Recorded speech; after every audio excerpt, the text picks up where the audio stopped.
या class 10th chapter number 1 और प्रश्नावली चैप्टर नंबर 1। चैप्टर का नाम है वास्तविक संख्या।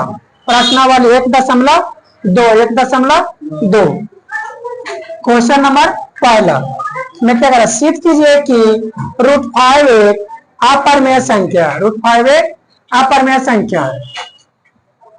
चलेंगे हल। यदि संभव है तो माना कि √5 एक परिमेय संख्या। यदि संभव है तो माना कि √5 एक परिमेय संख्या है, यानी इसको उल्टा मानना, अपोजिट। अपरिमेय संख्या सिद्ध करने के लिए बोला, इसको हम क्या मानेंगे, यदि संभव है तो माना कि √5 एक परिमेय संख्या है जो √5 बराबर P/Q नॉट इक्वल टू 0, यानी Q के मान 0 के बराबर नहीं होना चाहिए, अर्थात P और Q पूर्णांक संख्या हो। P और Q कैसा संख्या हो, पूर्णांक संख्या हो। अब लिखेंगे दोनों तरफ, यहाँ पे इसको रूट को हटाने के लिए दोनों तरफ वर्ग कर देंगे। रूट को हटाने के लिए दोनों तरफ वर्ग कर देंगे। दोनों तरफ वर्ग करने पर, अब दोनों तरफ वर्ग करने पर √5 के स्क्वायर बराबर P/Q के स्क्वायर, P/Q के स्क्वायर, स्क्वायर से रूटे कर देगा, स्क्वायर से रूटे कर देगा, बच गया 5 बराबर P² Q²। इसमें दो P/Q यानी P पर ही पावर और Q पर ही पावर, लिख सकते हैं P² Q²। 5 बराबर P², नीचे में है Q², यानी इसको दो लिखेंगे Q², Q गुना Q, अब Q का 5 से गुना, यानी 5 गुना Q, 5Q बराबर P² Q। यहाँ पे Q बच गया। अब इसको लिख सकते हैं 5Q पूर्णांक संख्या। 5Q कैसा संख्या, पूर्णांक संख्या, और P² Q यानी P² Q भिन्न संख्या। P² Q भिन्न संख्या। हम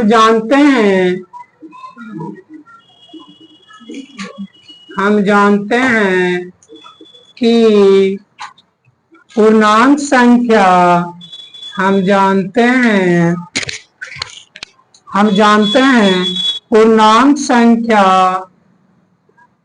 नॉट इक्वल टू भिन्न संख्या। पूर्णांक संख्या नॉट इक्वल टू भिन्न संख्या।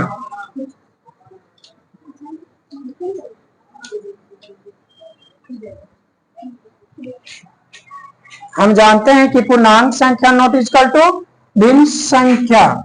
यहाँ विरोध, वहां से यहाँ विरोध, यहाँ विरोध, यहाँ विरोध, वहां से हमारी मान्यता गलत हुई। हमारी मान्यता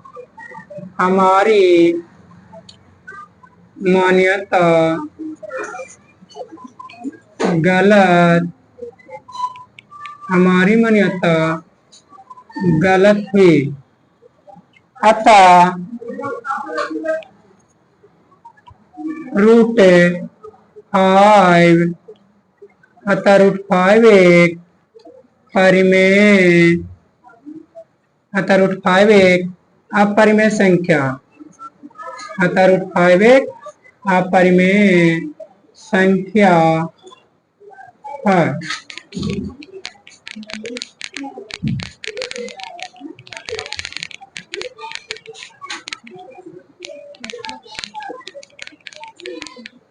एक बार फिर से देख लेना। यदि देखो सिद्ध कीजिए कि √5 एक अपरिमेय संख्या है। यदि संभव है तो माना कि √5 एक परिमेय संख्या है। यहाँ पे अपरिमेय बोला, हम इसको उल्टा मानेंगे, यानी √5 एक परिमेय संख्या है जो √5 बराबर P/Q अर्थात Q नॉट इक्वल टू 0, अर्थात P और Q पूर्णांक संख्या हो। P और Q कैसा संख्या हो, पूर्णांक संख्या। अब यहाँ पे रूट लगा हुआ है, रूट के हटाने के लिए वर्ग कर देंगे। दोनों तरफ वर्ग करने पर तो रूट 5 का स्क्वायर बराबर पी बट्टा क्यू का स्क्वायर। अब 5 स्क्वायर से रूट कट गया बराबर पी स्क्वायर बट्टा क्यू स्क्वायर, पी स्क्वायर बट्टा क्यू स्क्वायर, क्यूब का पावर 2 है, इसको लिख सकते हैं 5 बराबर पी स्क्वायर बट्टा क्यू गुना क्यू, और एगो क्यू के गुना 5 से 5 गुना क्यू 5 क्यू बराबर पी स्क्वायर बट्टा क्यू 5 क्यू पूर्णांक संख्या 5 क्यू कैसा संख्या पूर्णांक संख्या पी स्क्वायर बट्टा क्यू कैसा संख्या भिन्न संख्या पी स्क्वायर बट्टा क्यू भिन्न संख्या। हम कह सकते हैं हम जानते हैं कि पूर्णांक संख्या नॉट इक्वल टू सिद्ध कीजिए कि 3 प्लस 2 रूट अंडर 5 एक अपरिमेय संख्या है। यानी क्वेश्चन क्या कह रहा है, क्वेश्चन नंबर 2 सिद्ध कीजिए कि 3 प्लस 2 रूट अंडर 5 एक अपरिमेय संख्या है। अब यदि संभव है तो माना कि यदि संभव है तो माना कि रूट 5 एक अपरिमेय संख्या, यहाँ पे अपरिमेय संख्या सिद्ध करने के लिए बोलेंगे तो इसको उल्टा माना, यदि संभव है तो माना कि रूट 5 एक परिमेय संख्या है। रूट 5 एक कैसा संख्या परिमेय संख्या जो रूट अंडर 5 बराबर पी बट्टा क्यू नॉट इक्वल टू 0, जहां पी और क्यू पूर्णांक संख्या हो, पी और क्यू कैसा संख्या हो पूर्णांक संख्या। हम लिखेंगे यहाँ पे रूट 5 है, रूट अंडर 5 रूट को हटाने के लिए दोनों तरफ वर्ग कर देंगे, क्या कर देंगे दोनों तरफ वर्ग, दोनों तरफ वर्ग करने पर दोनों तरफ वर्ग करने पर रूट अंडर 5 के स्क्वायर बराबर पी बट्टा क्यू के स्क्वायर, पी बट्टा क्यू के स्क्वायर, स्क्वायर से रूट कट गया, स्क्वायर से रूट कट गया, बचा 5 बराबर पी स्क्वायर बट्टा क्यू स्क्वायर, यानी पी बट्टा 2 यानी पी बट्टा क्यू यानी दोनों पर पावर 2 है, तो लिख सकते हैं पी स्क्वायर बट्टा में क्यू स्क्वायर 5 बराबर पी स्क्वायर क्यू स्क्वायर है, यानी क्यू पर 2 पावर, इसको लिख सकते हैं क्यू इंटू क्यू। अब इधर 5 गुना क्यू 5 क्यू बराबर पी स्क्वायर बट्टा क्यू। अब जहां 5 क्यू पूर्णांक संख्या 5 क्यू कैसा संख्या पूर्णांक संख्या और पी स्क्वायर बट्टा क्यू भिन्न संख्या, जो बट्टा बना तो उसको क्या लिख सकते हैं, जैसे 5 बट्टा 2 को कैसा संख्या बोलेंगे भिन्न संख्या। इसी तरह से पी स्क्वायर बट्टा क्यू भिन्न संख्या। हम जानते हैं कि पूर्णांक संख्या नॉट इक्वल टू भिन्न संख्या। हम यहाँ पे क्या माने रूट 5 एक अपरिमेय संख्या सिद्ध करने के लिए बोला, लेकिन हम यहाँ उल्टा माने यदि संभव है तो माना कि रूट 5 एक परिमेय संख्या। यहाँ क्या यहाँ हो रहा विरोधाभास, यानी पूर्णांक संख्या नॉट इक्वल टू भिन्न संख्या, यहाँ विरोधाभास है, हमारी मान्यता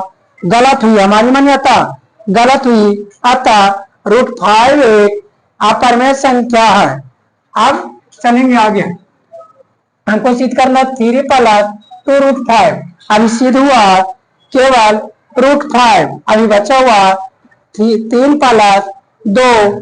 अब चलेंगे यहाँ पे कुछ पॉइंट हम लिखा दिया परिमेय संख्या सिद्ध करने का। पहला पॉइंट है हम जानते हैं कि परिमेय संख्या और अपरिमेय संख्या के योगफल से अपरिमेय संख्या बनता है। दूसरा पॉइंट है हम जानते हैं कि परिमेय संख्या और अपरिमेय संख्या के अंतरफल से अपरिमेय संख्या बनता है। तीसरा पॉइंट है हम जानते हैं कि परिमेय संख्या और अपरिमेय संख्या के गुणनफल से अपरिमेय संख्या बनता है। तो चलेंगे ये पॉइंट नंबर पहला पर, पॉइंट नंबर तीसरा प्रसिद्ध होगा। हम जानते हैं कि परिमेय संख्या और अपरिमेय संख्या के गुणनफल से अपरिमेय संख्या बनता है। अतः 2 रूट 5 एक अपरिमेय संख्या, 2 रूट 5 एक अपरिमेय संख्या है, 2√5 एक अपरिमेय संख्या है। यानी अब यहाँ 2√5 एक अपरिमेय संख्या सिद्ध हो गया। अब अगला पॉइंट बच रहा प्लस 3। इसके लिए पॉइंट नंबर पहला यानी पहला नोट चलेंगे। हम जानते हैं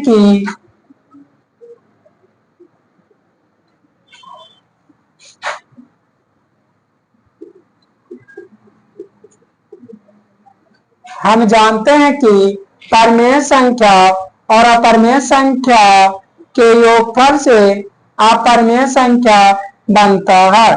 अतः 3 + 2 √5 एक अपरिमेय संख्या है।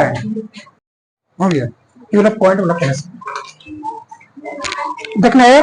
कुछ पॉइंट है अपरिमेय संख्या सिद्ध करने का।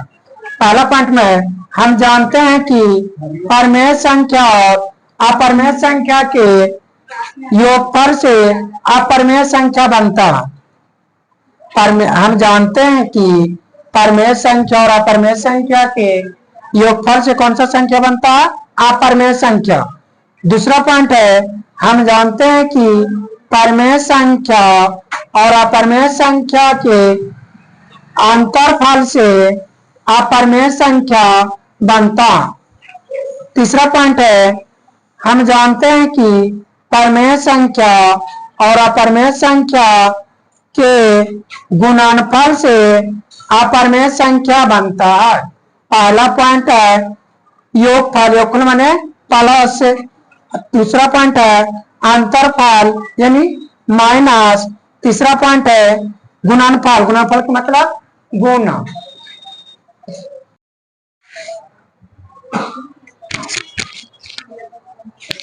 देखना है क्वेश्चन नंबर तीसरा, सिद्ध कीजिए कि निम्नलिखित संख्या अपरिमेय है। यानी क्वेश्चन नंबर तीसरा का पहला पार्ट 1/√2 अपरिमेय संख्या सिद्ध करना। क्या करना? सिर्फ अपरिमेय संख्या। यदि संभव है तो माना कि 1/√2 अपरिमेय संख्या नहीं है। यानी यहाँ पे अपरिमेय संख्या सिद्ध करने के लिए बोला, इसको आपको उल्टा मानेंगे।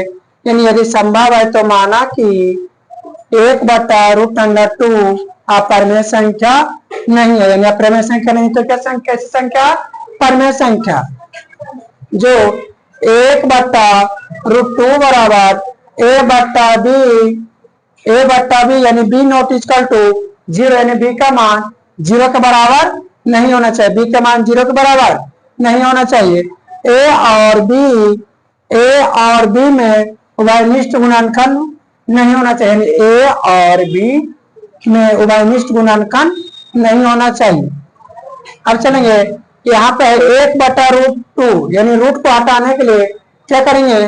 दोनों तरफ वर्ग करने पर, यानी दोनों तरफ वर्ग करने पर आप दोनों तरफ वर्ग करेंगे 1/√2 के स्क्वायर बराबर a/b का स्क्वायर। अब 1 का स्क्वायर 1 और √2 का स्क्वायर से रूट कट गया, बच गया 2 बराबर a²/b²। यानी a/b यानी दोनों पर पावर a का स्क्वायर अलग a²/b²। इसका तिरछी गुना कर देंगे। यानी 2a के गुना 2 का गुना a² से 2a², 1 गुना b²। इसको समीकरण 1 मान लेंगे। इसको समीकरण 1। इधर हमको a का मान निकालना है। a² बराबर इधर गुना में 2, इधर आ जाए तो भागा में, यानी a² बराबर b²/2। a² बराबर b²/2 लिख सकते हैं। 2 दुखे जो बट्टा में रहता है, जैसे कोई संख्या 4/2 तब 2 से भागा देंगे तो कट जाएगा, यानी भाग के रूप में है तो लिख सकते हैं b² है जो 2 से विभाजित है। ये बट्टा का मतलब भागा में भागा पड़ता है। देखो लिख सकते हैं b² है जो 2 से विभाजित होगा। यानी बट्टा का मतलब क्या? जैसे कोई संख्या है 4/2 4/2, इसको भाग के यानी 2 4 में भाग कितना से पड़ रहा है 2 से। तो उसी तरह से b² 2 यानी 2 से भाग किसमें पड़ रहा b² में लिख सकते हैं b² बराबर b² 2 से विभाजित है, b² 2 से विभाजित है तो b भी तो विभाजित होगा, इसलिए b भी 2 से विभाजित होगा, यानी b है जो 2 से विभाजित होगा। पुनः माना कि b बराबर 2k, यानी b बराबर कितना मान लेंगे 2k। अब चलेंगे समीकरण 1 से। समीकरण 1 कितना है 2a² बराबर b² 2a² बराबर b²। b बराबर कितना माने 2k, b बराबर कितना माने 2k, तो 2a² बराबर b का मान 2k, b का मान 2k, स्क्वायर तो स्क्वायर और 2a² बराबर 2 का स्क्वायर 4 k के स्क्वायर k और 2 से 4 कर देगा, 2 से भाग देंगे 4 में तो 2 मरते में कर देगा, यही लिख सकते हैं a² बराबर 2k², इधर 2 गुना में इधर आ जाए तो भागा में लिख सकते हैं a² बट्टा 2 बराबर k², चूंकि इसलिए अब देखिए जिस तरह से यहाँ पे b² में भाग 2 से पड़ रहा उसी तरह से यहाँ पे a² में भाग कितना से पड़ रहा 2 से, लिख सकते हैं a² 2 से विभाजित है, a² 2 से विभाजित है इसलिए a भी 2 से क्या हो जाएगा विभाजित, इसलिए a 2 से विभाजित होगी। a तथा b का वैनिष्ट गुणनखंड 2 है, a का और b का वैनिष्ट गुणनखंड कितना है, a का a और b का वैनिष्ट गुणनखंड कितना है 2। लिखेंगे a तथा b का वैनिष्ट गुणनखंड 2 है, लेकिन परिमेय संख्या के परिभाषा से हम जानते हैं कि a तथा b में वैनिष्ट गुणनखंड नहीं होनी चाहिए, यानी परिमेय संख्या की परिभाषा से हम जानते हैं कि a तथा b में उभयनिष्ठ गुणनखंड नहीं होना चाहिए, लेकिन a और b का उभयनिष्ठ गुणनखंड क्या हो गया 2, इसलिए यहाँ विरोधाभास है